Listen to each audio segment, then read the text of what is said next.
श्री स्वामी समर्थ मंडळी, तर तुम्हाला माहितीच आहे मी फ्रायडेपासून ॲडमिट आहे आणि फ्रायडेला नाईटला होते, परत सॅटर्डे दिवसभर होते आणि संध्याकाळी निघाले तेव्हा रिक्षावाल्यांना CNG भरायला गर्दी कमी होती म्हणून त्यांनी आम्हाला साईडला बसून ते CNG भरायला गेले आणि त्यानंतर मग घरी गेलो. आणि संडेला काही मी ब्लॉग नाही टाकला कारण माझी खूप तब्येत खराब झालेली. मला वाटलं मला बरं वाटेल, मी घरी राहते. घरी राहिले पण तब्येत काही खूपच बिघडली आणि मी दिवसभर झोपूनच होते.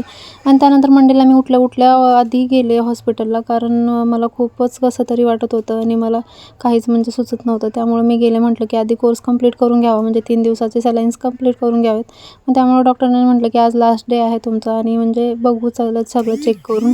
आणि त्यानंतर मी केलं आणि नंतर एवढी इंडिपेंडंट झाली आहे मी की एकटीच ॲडमिट व्हायला गेले होते. आणि दुपारून ताई वगैरे सगळे आले होते मला बघायला कारण त्या आज जाणार आहेत पुण्याला, आत्या आणि ताई. त्यामुळं मग त्या हॉस्पिटलमध्ये येऊन मला बघून गेल्या कारण मला लेट होईल घरी जायला, पण काय त्यांचीच गाडी लेट होती. आणि माझं 6पर्यंत सलाईन संपल्या होत्या आणि हे सगळं ना मी पहिल्यांदा एक्सपिरियन्स करते. तर बघू आता पुढं कशी होते तब्येत. रिझल्ट येतो एवढ्या सगळ्या सलाईन्सचा, ते पण बघू. तर भेटू उद्या. बाय.